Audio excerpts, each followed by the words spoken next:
Before coming to this forum, I had every detailed discussion with the CEOs of major Chinese companies. I'm sure our interactions today will lead to benefits to the people and business of the two countries. Along with me, a number of officials and prominent Indian CEOs are also present here. As you know, China and India are two great and old civilizations of the world.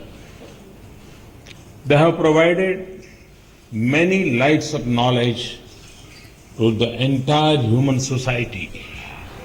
Today, together, we represent more than 1/3 of the global population.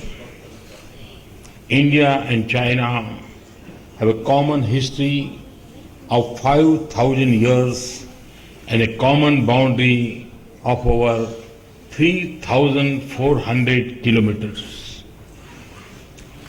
2,000 years ago, at the invitation of the Chinese Emperor Ming, two Indian monks came to China. They brought many Sanskrit scriptures on two white horses. They translated many Buddhist scriptures into Chinese language. It is believed that they introduced Buddhism in China. The king built a temple in honor of this event. The temple is popularly known as White Horse Temple. The temple then increased in importance as Buddhism grew within China and spread to Korea, Japan, and Vietnam. The serenity of Buddhism in Asian countries is the seed of their success. I strongly believe that this century belongs to Asia, and Buddhism will be a further unifying and catalyzing force among the Asian countries. Your famous scholars like Faxian and Semenjang have taught many secrets of Chinese wisdom to Indians. In addition, they discovered many secrets within India itself. Semenjang had visited my own hometown in Gujarat. From his works, we know today that there was a Buddhist monastery there. When Semenjang returned to China, he brought with him Sanskrit scriptures and books of wisdom. The traditional system of medicine of the two countries based on natural elements also have a lot in common. In recent times too, this stream of knowledge is flowing across our borders. Professor Chi Shanil of Peking University was a great Sanskrit scholar. He spent most of his part of his life in translating Valmiki's Ramayana into Chinese. Indian government has honored him by bestowing prestigious award in 2008. More recently, Professor Chin Ting Han has translated Tulsi Ramayana into Chinese. Translations of Bhagavad Gita and Mahabharata are also popular with Chinese people. I thank these Chinese scholars for introducing Indian culture to the Chinese people. Friends, India has always been a knowledge society. Wherever you have been an innovating society. Ancient China was highly advanced in science and technology. Like Indians, the Chinese, they too sailed to Americas and distant corners of the world in their ships. They had the marine compass and gunpowder. But I must add that during this time, Indian astronomy and mathematics were quite popular in China. Indian astronomers were appointed on the official boards set up to prepare calendars. The Indian concept of zero and that of 9 planets have been helpful in discoveries in China. So our ideas had a role to play in your innovations. Thus, we have a lot in common and we can do a lot together. As we help each other growing spiritually, we have to help each other growing economically. There are instances of such economic exchanges in the past. It is believed that China gave silk and paper to India. We both have potential of growth and problems of poverty which we can tackle together. I'm personally committed to take the cooperative process forward.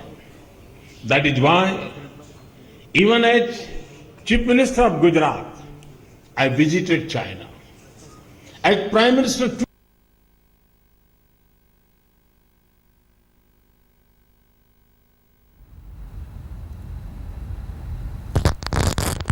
तो भारत और चीन business forum में प्रधानमंत्री नरेंद्र मोदी बोल रहे हैं, इस वक्त संबोधन कर रहे हैं और इसमें जो मुख्य बात है बताने वाली वो ये कि समानताएं क्या क्या है दोनों देश में, वो बताने की कोशिश कर रहे हैं। किस तरह से बौद्ध धर्म सफलता का बीज है, ये प्रधानमंत्री ने बताया।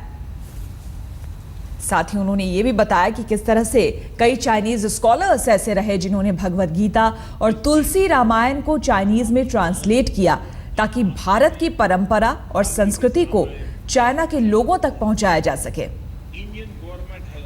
उन्होंने कहा कि हम सबसे पुराना इतिहास साझा करते हैं, साथ ही 3,400 किलोमीटर लंबा सीमा जो है वो भी हम साझा करते हैं।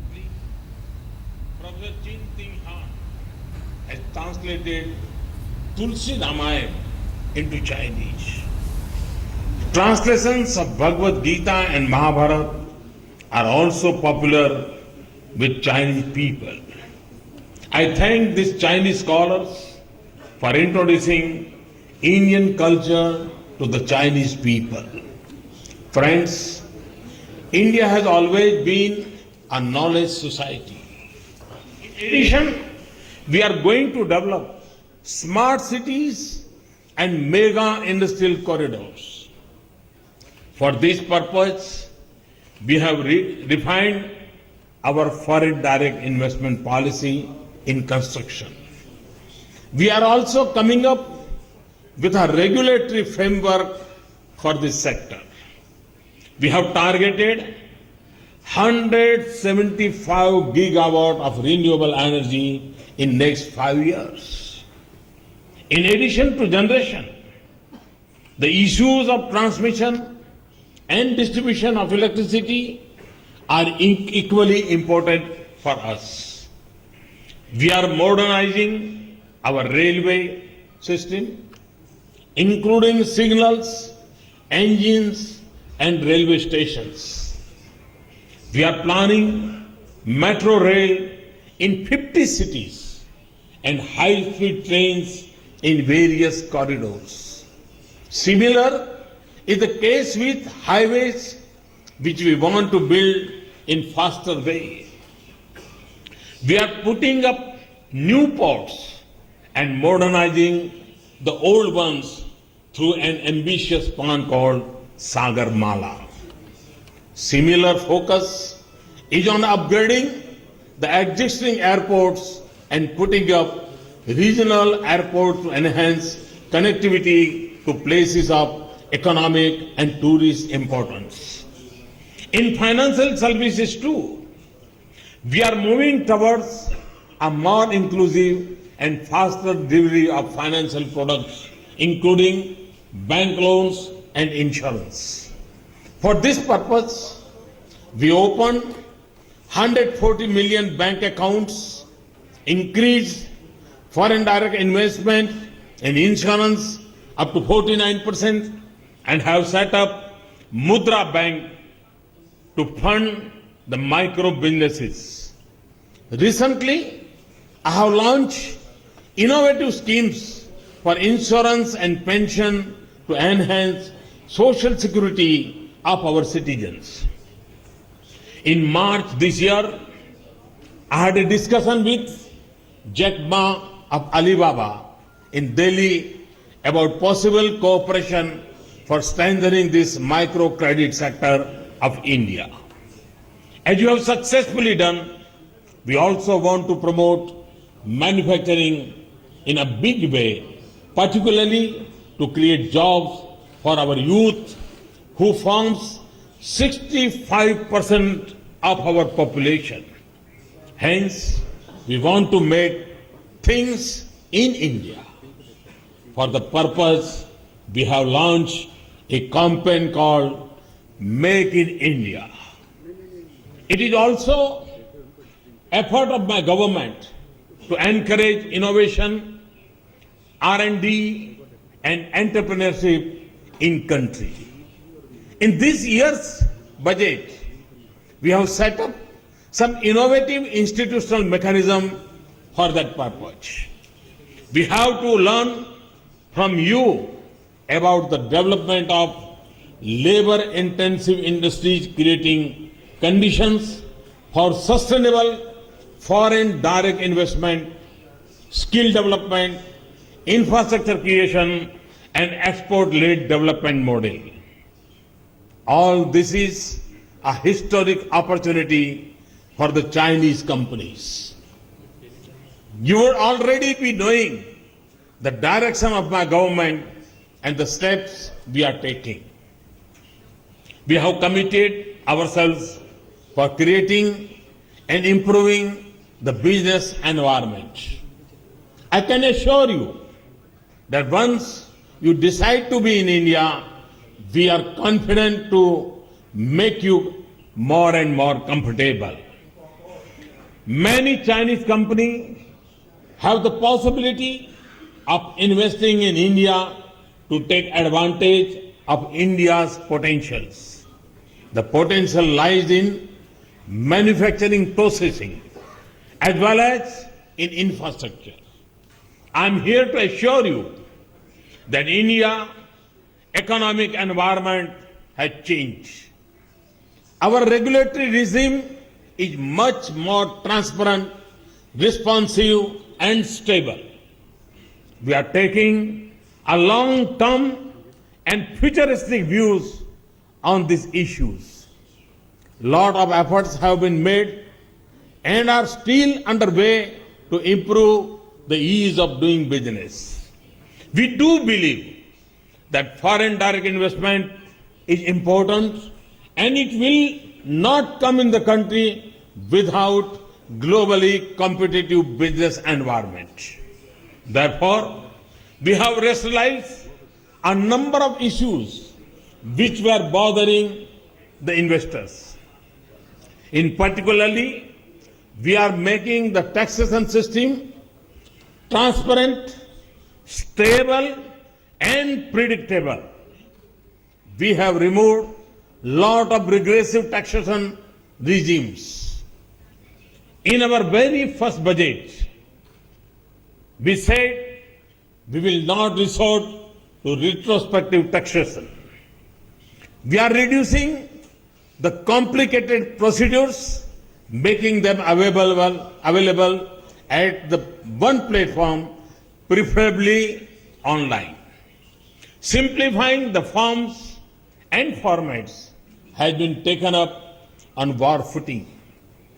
Definite mechanism for hand-holding have been set up in the form of hub and spoke model. Invest India is the nodal agency for this purpose. In these years, budget we allowed tax pass-through for AIFs, rationalization of capital gains for REITs, modification in PE norms, and deferring the implementation of GAR for 2 years. We have fast-tracked approvals in industry and infrastructure. This includes environmental clearances, extending the industrial licenses, delicensing of defense items, and simplification of cross-border trade. Within a very short time, we introduced GST bill in Parliament. Similarly, for infrastructure development, we have taken some far-reaching steps.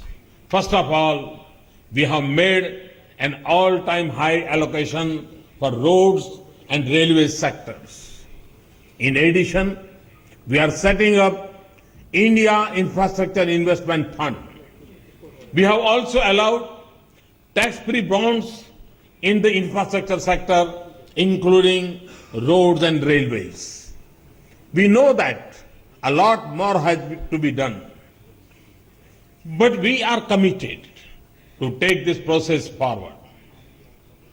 We are constantly working to improve the business environment further. However, our initial measures have helped in building up and enhance investor confidence. The sentiments for private investment and inflow of foreign investment are positive. Foreign direct investment inflow have gone up by 39% during April 2014 and February 2015 against the same period in previous year. Our growth rate is above 7%. Most of the international financial institutions, including the World Bank, IMF, OECD, and others, are predicting even faster growth and even better in the coming years. Moody's have recently upgraded the rating of India as positive on account of our concrete steps in various economic fields. Friends, Indo-Chinese partnership should and will flourish. I expect very good outcome from this coming together. We have complemented each other in the past. We can complement in the present and future too. As two major economies in Asia, the harmonious partnership between India and China is essential for economic development and political stability of the continent.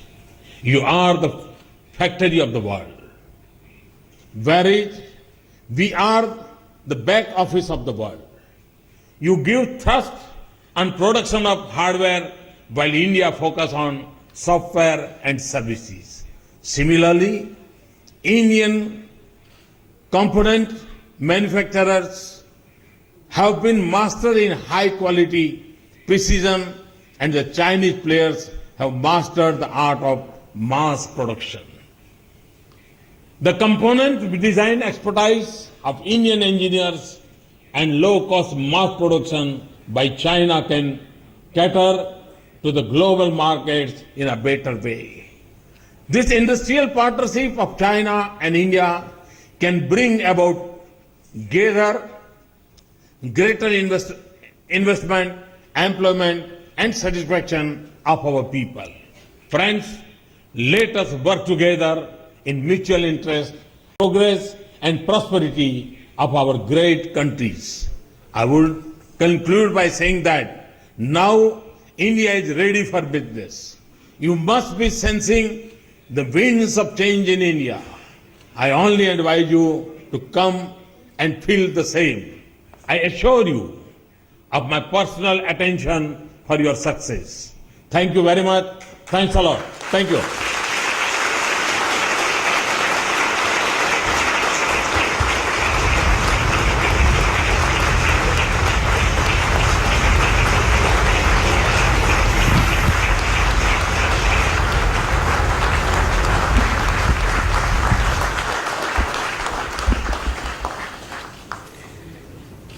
谢谢总理阁下， Thank you very much, Prime Minister. 女士们、先生们。 Ladies and gentlemen, 刚才副 just 总 now 理阁下 we have 发表 heard 了 the 重要的 great 意 and 见， important remarks of 为我 Prime 们辽 Minister 阔的东西 Modi 两国 describing a very good outlook based on a closer economic partnership between the two great countries of India and China. So based on these remarks, we deeply feel that तो भारत चीन business forum में बोल रहे थे प्रधानमंत्री और साफ तौर पर कहा कि भारत व्यापार के लिए तैयार है और पूरी तरह से इन्वेस्टर्स जो हैं, जो निवेशक हैं, चाइनीज निवेशक, चीनी निवेशक, उन्हें भारत आने का न्योता दिया, पूरी तरह से आश्वस्त किया कि उन्हें किसी भी तरह की दिक्कत नहीं होगी, हम लाइसेंस की प्रक्रिया को आसान बना रहे हैं। उन्होंने साफ तौर पर कहा कि ये एक ऐतिहासिक अपॉर्चुनिटी होगी चाइनीज कंपनी के लिए कि वो भारत में आकर निवेश करे, क्योंकि भारत पूरी तरह से अब तैयार है व्यापार के लिए। हम जल्दी ही जीएसटी कानून लागू कर रहे हैं। तमाम तरह की वो बातें कही जिससे कि निवेशक जो हैं वो प्रभावित हों और वो भारत आकर के यहाँ निवेश करें। उन्होंने मेक इन इंडिया की बात कही, किस तरह से मेक इन इंडिया का सपना है प्रधानमंत्री का और किस तरह से ये सरकार मेक इन इंडिया को लेकर के आगे बढ़ना चाहती है, काम करना चाहती है, ये भी बताया। उन्होंने कहा कि भारत का समाज जो है वो ज्ञान से जुड़ा हुआ है, भारत चीन के पास विकास की अनंत संभावनाएं हैं। साथ ही साथ उन्होंने ये भी कहा कि भारत स्मार्ट सिटी बनाने जा रहा है, जिसमें कि 50 शहरों में मेट्रो और कई रूट पर हाई स्पीड ट्रेन भी बनाई जाएगी। और साथ ही साथ उन्होंने कहा कि हमें व्यापार के बारे में आपसे सीखना होगा, व्यापार के लिए जटिल प्रक्रियाओं को सरल किया गया है। जो निवेशक हैं उनको साफ तौर पर एक तरह से संदेश कि वो आएं, वो भारत में निवेश करें, भारत में व्यापार करें, उन्हें किसी भी तरह की दिक्कत या किसी भी तरह की समस्याएं नहीं होगी। उन्होंने कहा कि मैं खुद पर्सनल व्यक्तिगत तौर पर इस चीज़ को देखूंगा कि किसी भी निवेशक को परेशानी ना हो, इसलिए उन्होंने कहा कि व्यापार के लिए जटिल प्रक्रियाओं को सरल किया गया है, जल्द ही जीएसटी कानून जो है वो लागू हो जाएगा। साथ ही उन्होंने एफडीआई को लेकर भी बड़ी ही मजबूती से बात रखी। उन्होंने कहा हमने बीमा क्षेत्र में 49% एफडीआई को मंजूरी दी है और एफडीआई के बिना व्यापार करना संभव नहीं है। और ये जो तस्वीरें आप देख रहे हैं, भारत चीन की जो कुछ निजी कंपनियां हैं उनके बीच समझौते कुछ हुए हैं कई चीज़ों को लेकर, व्यापार को लेकर। तो इस वक्त वहां की तस्वीरें आप देख रहे हैं, भारत चीन बिजनेस फोरम से सीधी तस्वीरें आप देख रहे हैं। भारत की कंपनियां, कुछ बड़ी कंपनियां और जो चीन की बड़ी कंपनियां हैं, उन दोनों के बीच समझौता हुआ है। इससे पहले आपको हम बता दें कि 20 बड़ी कंपनियों के सीईओ से मुलाकात कर चुके हैं प्रधानमंत्री नरेंद्र मोदी। काफ़ी उम्मीदें इस बातचीत, इन समझौतों से, और उम्मीद कि मेक इन इंडिया का जो सपना है वो साकार होगा। निवेश को ज़्यादा से ज़्यादा भारत में लाना, निवेशकों को आश्वस्त करना कि वो भारत आएं, उन्हें किसी भी तरह की दिक्कत नहीं होगी क्योंकि प्रक्रियाएं जो हैं वो सरल कर दी गई हैं। उन्होंने कहा कि मैं व्यक्तिगत तौर पर इसकी एक तरह से जिम्मेदारी लेता हूं, ये कहता हूं कि किसी भी निवेशक को परेशानी नहीं होगी।